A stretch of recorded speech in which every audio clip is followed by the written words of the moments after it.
Welcome back to A Lawyer's Life. I'm Charlie Tedisco. I'm a partner with the law firm of Pruitt Tedisco, and today we're going to be talking about some law. In Alabama particularly, we're going to be talking about capital murder.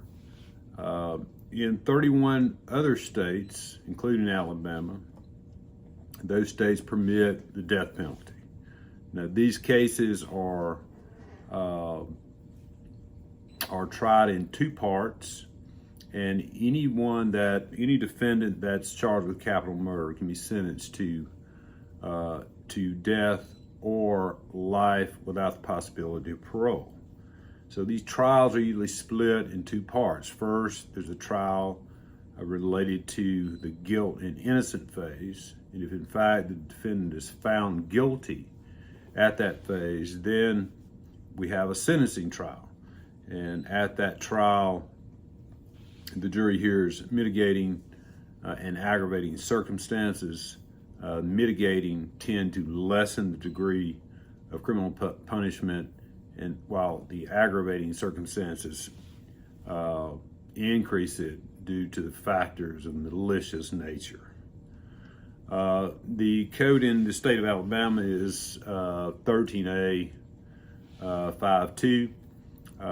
We will look specifically at the definition of capital murder, how we differentiate between murder and capital murder. So in Alabama, you can only be charged with capital murder if in fact there is a death or homicide or murder.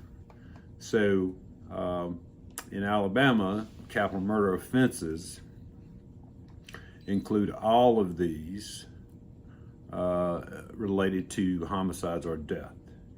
So a capital murder defendant can be charged if the crime is committed by the defendant by hijacking, kidnapping, robbery, burglary, arson, rape, sodomy, or sexual abuse, and a death occurs.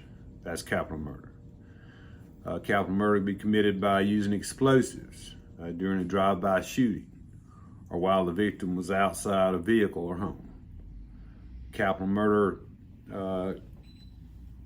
can be committed in the presence, if a death is committed in the presence of a child under 14 years of age, with the victim, when the victim was the parent or legal guardian of the child. Capital murder when the victim is murdered who is under the age of 14.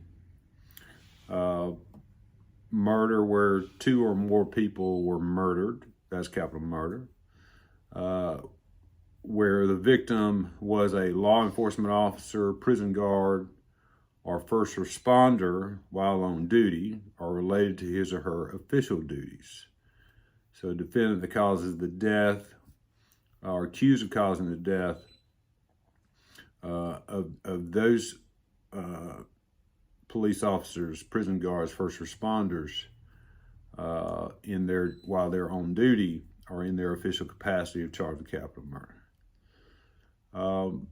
When the victim was, or would have been a witness to a criminal or civil proceeding in any court and relates to his or her role as a witness. So the murder of a criminal or civil witness is capital murder.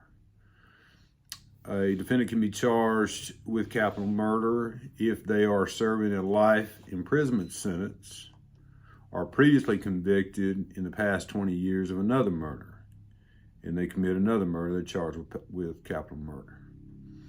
And also, a defendant can be charged with capital murder if the murder is done for money, such as an assassination.